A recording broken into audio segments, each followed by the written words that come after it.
नमस्कार। ये रामायण कथा पूरी तरह से श्रीमद् वाल्मीकि रामायण के ऊपर आधारित है। यदि आप इसका निरंतर श्रवण करते रहना चाहते हैं तो इस चैनल को सब्सक्राइब जरूर कर लें और आगे आने वाली सभी पॉडकास्ट के नोटिफिकेशन के लिए बेल आइकन को भी जरूर से प्रेस कर दें। अब हम सुनेंगे 22वां सर्ग। श्री राम का लक्ष्मण को समझाते हुए अपने वनवास में देव को ही कारण बताना और अभिषेक की सामग्री को हटा लेने का आदेश। श्री राम के राज्याभिषेक में विघ्न पड़ने के कारण सुमित्रा कुमार लक्ष्मण मानसिक व्यथा से बहुत दुखी थे। उनके मन में विशेष अमर्ष भरा हुआ था। वे रोज से भरे हुए गजराज की भांति क्रोध से आंखें फाड़ फाड़ कर देख रहे थे। अपने मन को वश में रखने वाले श्री राम धैर्यपूर्वक चित्त को निर्विकार रूप से काबू में रखते हुए अपने हितैषी सुयत प्रिय भ्राता लक्ष्मण के पास जाकर इस प्रकार बोले। लक्ष्मण, केवल धैर्य का आश्रय लेकर अपने मन की क्रोध और शोक को दूर करो। चित्त से अपमान की भावना निकाल दो और हृदय में भली भांति हर्ष भरकर मेरे अभिषेक के लिए ये जो उत्तम सामग्री एकत्र की गई है इसे शीघ्र हटा दो और ऐसा कार्य करो जिससे मेरे वनगमन में बाधा उपस्थित न हो। सुमित्रानंदन, अब तक अभिषेक के लिए सामग्री जुटाने में जो तुम्हारा उत्साह था वो इसे रोकने और मेरे वन जाने की तैयारी करने में होना चाहिए। मेरे अभिषेक के कारण जिसके चित्त में संताप हो रहा है उस हमारी माता कैकेयी को जिससे किसी प्रकार की शंका न रह जाए वही कार्य करो। लक्ष्मण, उसके मन में संदेह के कारण दुख उत्पन्न हो इस बात को मैं 2 घड़ी के लिए भी नहीं सह सकता और न इसकी उपेक्षा ही कर सकता हूँ। मैंने यहाँ कभी जानबूझकर या अनजाने में माताओं का अथवा पिताश्री का कोई छोटा सा भी अपराध किया हो ऐसा याद नहीं आता। पिताजी सदा सत्यवादी और सत्य पराक्रमी रहे हैं। वे परलोक के भय से सदा डरते रहते हैं, इसलिए मुझे वही कार्य करना चाहिए जिससे मेरे पिता का पारलौकिक भय दूर हो जाए। यदि इस अभिषेक संबंधी कार्य को रोक नहीं दिया गया तो पिताश्री को मन ही मन ये सोचकर संताप होगा कि मेरी बात सच्ची नहीं हुई और उनका वो मनस्ताप मुझे सदा संतप्त करता रहेगा। लक्ष्मण, इन्हीं सब कारणों से मैं अपने अभिषेक का कार्य रोककर शीघ्र ही इस नगर से वन को चला जाना चाहता हूँ। आज मेरे चले जाने से कृतकृत्य हुई राजकुमारी कैकेयी अपने पुत्र भरत का निर्भय एवं निश्चिंत होकर अभिषेक कराएं। निवलकल और मृगचर्म धारण करके सर पर जटाजूट बांधे जब वन को चला जाऊंगा तभी कैकेयी के मन को सुख प्राप्त होगा। जिस विधाता ने कैकेयी को ऐसी बुद्धि प्रदान की है तथा जिसकी प्रेरणा से उसका मन मुझे वन भेजने के अत्यंत दृढ़ हो गया है उसे विफल मनोरथ करके कष्ट देना मेरे लिए उचित नहीं है। मेरे इस प्रवास में तथा पिता द्वारा दिए हुए राज्य के फिर हाथ से निकल जाने में देव को ही कारण समझना चाहिए। मेरी समझ से कैकेयी का ये विपरीत मनोभाव देव का ही विधान है। यदि ऐसा न होता तो वो मुझे वन में भेजकर पीड़ा देने का विचार क्यों करती। सौम्य, तुम तो जानते ही हो कि मेरे मन में पहले भी कभी माताओं के प्रति भेदभाव नहीं हुआ और कैकेयी भी पहले मुझ में या अपने पुत्र में कोई अंतर नहीं समझती थी। मेरे अभिषेक को रोकने और मुझे वन भेजने के लिए उसने राजा को प्रेरित करने के निमित्त जिन भयंकर और कटु वचनों का प्रयोग किया है उन्हें साधारण मनुष्यों के लिए भी मुख से निकालना कठिन है। उसकी ऐसी चेष्टा में देव के सिवा दूसरे किसी कारण का समर्थन नहीं करता। यदि ऐसी बात न होती तो वैसे उत्तम स्वभाव और श्रेष्ठ गुणों से युक्त राजकुमारी कैकेयी एक साधारण स्त्री की भांति अपने पति के समीप मुझे पीड़ा देने वाली बात कैसे कहती। मुझे कष्ट देने के लिए राम को वन में भेजने का प्रस्ताव कैसे उपस्थित करती। जिसके विषय में कुछ भी सोचा न गया हो वही देव का विधान है। प्राणियों में अथवा उनके अधिष्ठाता देवताओं में से भी कोई ऐसा नहीं है जो उस देव के विधान को मिटा सके। अतः निश्चय ही उसी की प्रेरणा से मुझ में और कैकेयी में ये भारी उलटफेर हुआ है। सुमित्रानंदन, कर्मों के सुख दुख आदि रूप फल प्राप्त होने पर ही जिसका ज्ञान होता है, कर्मफल से अन्यत्र कहीं भी जिसका पता नहीं चलता, उस देव के साथ कौन पुरुष युद्ध कर सकता है। सुख दुख भय क्रोध लाभ हानि उत्पत्ति और विनाश तथा इस प्रकार के और भी जितने परिणाम प्राप्त होते हैं जिनका कोई कारण समझ में नहीं आता वे सब देव के ही कर्म हैं। उग्र तपस्वी ऋषि भी देव से प्रेरित होकर अपने तीव्र नियमों को छोड़ बैठते और काम क्रोध के द्वारा विवश होकर मर्यादा से भ्रष्ट हो जाते हैं। जो बात बिना सोचे विचारे अकस्मात सर पर आ पड़ती है और प्रयत्नों द्वारा आरंभ किए हुए कार्य को रोककर एक नया ही कांड उपस्थित कर देती है, अवश्य वो देव का ही विधान है। इस तात्विक बुद्धि के द्वारा स्वयं ही मन को स्थिर कर लेने के कारण मुझे अपने अभिषेक में विघ्न पड़ जाने पर भी दुख या संताप नहीं हो रहा है। इसी प्रकार तुम भी मेरे विचार का अनुसरण करके संताप शून्य होकर राज्याभिषेक के इस आयोजन को शीघ्र बंद करा दो। लक्ष्मण, राज्याभिषेक के लिए संजोकर रखे गए इन्हीं सब कलशों द्वारा मेरा तापस व्रत के संकल्प के लिए आवश्यक स्नान होगा, अथवा राज्याभिषेक संबंधी मंगल द्रव्यमय इस कलश जल की मुझे क्या आवश्यकता है।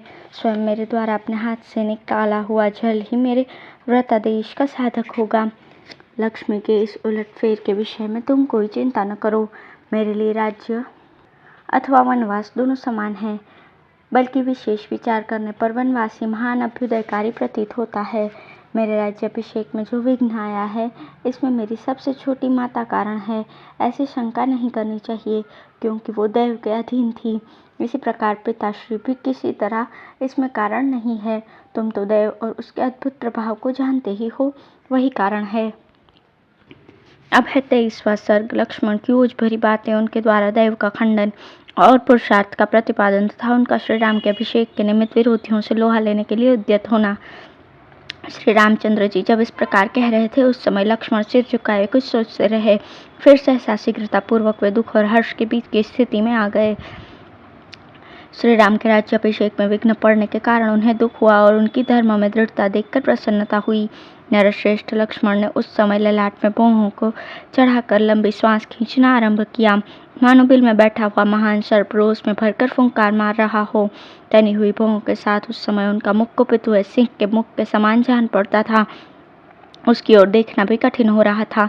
जैसे हाथी अपनी सूंड हिलाया करता है, उसी प्रकार वे अपने दाहिने हाथ को हिलाते और गर्दन को शरीर में ऊपर नीचे और अगल बगल सब और घुमाते हुए नेत्रों के अग्रभाग से टेढ़ी नजरों द्वारा अपने भ्राता श्री राम को देखकर उनसे बोले, भ्राता, आप समझते हैं कि यदि पिताश्री की इस आज्ञा का पालन करने के लिए मैं वन को न जाऊं तो धर्म के विरोध का प्रसंग उपस्थित होगा।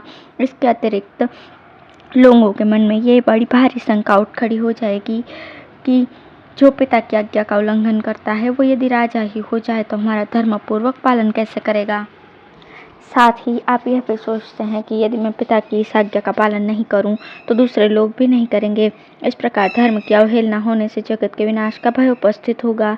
इन सब दोषों और शंकाओं का निराकरण करने के लिए आपके मन में वनगमन के प्रति जो ये बड़ा भारी संभ्रम आ गया है, ये सर्वथा अनुचित एवं भ्रममूलक ही है, क्योंकि आप असमर्थ दैव नामक तुच्छ वस्तु को प्रबल बता रहे हैं।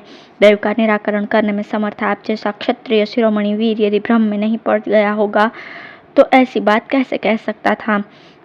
अतः असमर्थ पुरुषों द्वारा ही अपनाए जाने योग्य और पौरुष के निकट कुछ भी करने में असमर्थ दैव की आप साधारण मनुष्य के समान इतनी स्तुति या प्रशंसा क्यों कर रहे हैं। धर्मात्मन, आपको उन दोनों पापियों पर संदेह क्यों नहीं होता। संसार में कितने ही ऐसे पाप सक्त मनुष्य हैं जो दूसरों को ठगने के लिए धर्म का ढोंग बनाए रहते हैं। क्या आप उन्हें नहीं जानते हैं। वे दोनों अपना स्वार्थ सिद्ध करने के लिए शठतावश धर्म के आश्रय में आप जैसे सच्चरित्र पुरुष का परित्याग करना चाहते हैं। यदि उनका ऐसा विचार न होता तो जो कार्य आज हुआ है वो पहले ही हो गया होता। यदि वरदान वाली बात सच्ची होती तो आपके अभिषेक का कार्य प्रारंभ होने से पहले ही इस प्रकार का वर दे दिया गया होता। गुणवान ज्येष्ठ पुत्र के रहते हुए छोटे का अभिषेक करना ये लोक विरुद्ध कार्य है, जिसका आज आरंभ किया गया है। आपके सिवा दूसरे किसी का राज्याभिषेक हो, ये मुझसे सहन नहीं होगा। इसके लिए आप मुझे क्षमा करेंगे।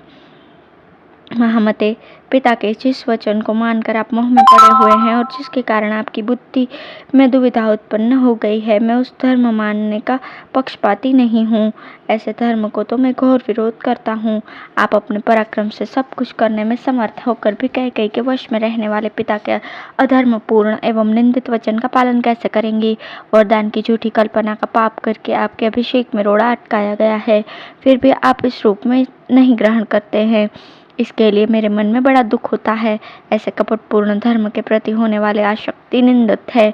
ऐसे पाखंडपूर्ण धर्म के पालन में जो आपकी प्रवृत्ति हो रही है, वो यहाँ के जन समुदाय की दृष्टि में भी निंदित है।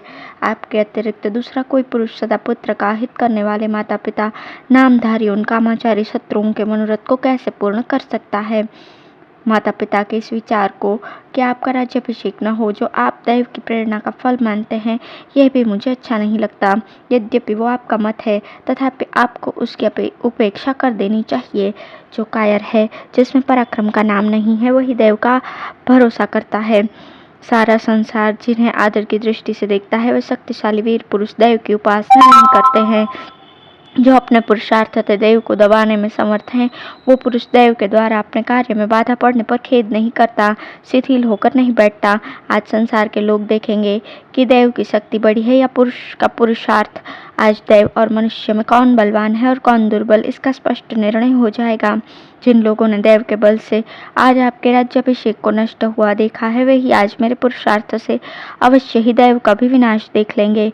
जो अंकुश की परवाह नहीं करता और रस्से या सांकल को भी तोड़ देता है, मद की धारा बहाने वाले उस मत्त गजराज की भांति वेगपूर्वक दौड़ने वाले देव को भी मैं आज अपने पुरुषार्थ से पीछे लौटा दूंगा। समस्त लोकपाल और तीनों लोगों के संपूर्ण प्राणी आज श्री राम के अभिषेक को नहीं रोक सकते, फिर केवल पिताश्री की तो बात ही क्या है। राजन, जिन लोगों ने आपस में आपके वनवास का समर्थन किया है, वे स्वयं 14 वर्षों तक वन में जाकर छिपे रहेंगे। मैं पिता की और जो आपके अभिषेक में विघ्न डालकर अपने पुत्र को राज्य देने के प्रयत्न में लगी हुई है, उस कैकेयी की भी आशा को जलाकर भस्म कर दूंगा। जो मेरे बल के विरोध में खड़ा होगा, उसे मेरा भयंकर पुरुषार्थ जैसा दुख देने में समर्थ होगा, वैसा दैव बल उसे सुख नहीं पहुंचा सकेगा। सहस्त्रों वर्ष बीतने के पश्चात जब आप अवस्थाक्रम से वन में निवास करने के लिए जाएंगे, उस समय आपके पश्चात आपके पुत्र प्रजापालन रूप कार्य करेंगे। पुरातन राजर्षियों की आचार परंपरा के अनुसार प्रजा का पुत्रवत पालन करने के निमित्त प्रजा वर्ग को पुत्रों के हाथ में सौंपकर वृद्ध राजा का वन में निवास करना उचित बताया जाता है। हमारे महाराज वानप्रस्थ धर्म के पालन में चित्त को एकाग्र नहीं कर रहे हैं, इसलिए यदि आप यह समझते हो कि इनकी आज्ञा के विरुद्ध राज्य ग्रहण कर लेने पर समस्त जनता विद्रोही हो जाएगी, अतः राज्य अपने हाथ में नहीं रह सकेगा, और इसी शंका से यदि आप अपने ऊपर का राज्य नहीं लेना चाहते हैं अथवा वन में चले जाना चाहते हैं, तो इस शंका को छोड़ दीजिए। मैं प्रतिज्ञा करता हूँ कि जैसे तटभूमि समुद्र को रोके रहती है, उसी प्रकार मैं आपकी और आपके राज्य की रक्षा करूँगा। यदि ऐसा न करूँ तो वीर लोक का भागी न हूँ। इसलिए आप मंगलमय अभिषेक सामग्री से अपना अभिषेक होने दीजिए। इस अभिषेक के कार्य में आप तत्पर हो जाइए। मैं अकेला ही बलपूर्वक समस्त विरोधी भूपालों को रोके रखने में समर्थ हूँ। ये मेरी दोनों भुजाएं केवल शोभा के लिए नहीं है, मेरे इस धनुष का आभूषण नहीं बनेगा। ये तलवार केवल कमर में बांधे रखने के लिए नहीं है, तथा इन बाणों के खंभे नहीं बनेंगे। ये सब चारों वस्तुएं शत्रुओं का दमन करने के लिए ही हैं। जिसे मैं अपना शत्रु समझता हूँ, उसे कदापि जीवित रहने नहीं देना चाहता। जिस समय मैं इस तीखी धार वाली तलवार को हाथ में लेता हूँ, ये बिजली की तरह चंचल प्रभा से चमक उठती है। इसके द्वारा अपने किसी भी शत्रु को, वो वज्रधारी इंद्र ही क्यों न हो, मैं कुछ नहीं समझता। आज मेरे खड़क के प्रहार से पीछ डाले गए हाथी, घोड़े और रथियों के हाथ, जांग, मस्तकों द्वारा पटी हुई ये पृथ्वी ऐसी गहन हो जाएगी कि इस पर चलना फिरना कठिन हो जाएगा। मेरी तलवार की धार से कटकर रक्त से लथपथ हुए शत्रु जलती हुई अग्नि के समान जान पड़ेंगे और बिजली सहित मेघों के समान आज पृथ्वी पर गिरेंगे। अपने हाथों में गोह के चर्म से बने हुए दस्ताने को बांधकर जब हाथ में धनुष लेकर मैं युद्ध के लिए खड़ा हो जाऊंगा, उस समय पुरुषों में कोई भी मेरे सामने कैसे अपने पौरुष पर अभिमान कर सकेगा। मैं बहुत से बाणों द्वारा एक को और एक ही बाण से बहुत से योद्धाओं को धराशायी करता हुआ मनुष्यों, घोड़ों और हाथियों के मर्म स्थानों पर बाण मारूंगा। प्रभु, आज राजा दशरथ की प्रभुता को मिटाने और आपके प्रभुत्व की स्थापना करने के लिए अस्त्र बल से संपन्न मुझ लक्ष्मण का प्रभाव प्रकट होगा। आज मेरी ये दोनों भुजाएं जो चंदन का लेप लगाने, बाजूबंद पहनने, धन का दान करने और सुयोधों का पालन में संलग्न रहने की योग्य हैं, आपके राज्याभिषेक में विघ्न डालने वालों को रोकने के लिए अपने अनुरूप पराक्रम प्रकट करेंगी। बतलाइए, मैं आपको किस शत्रु को अभी प्राण, यश और सुयोधनों के साथ सदा के लिए बिलक कर दूं।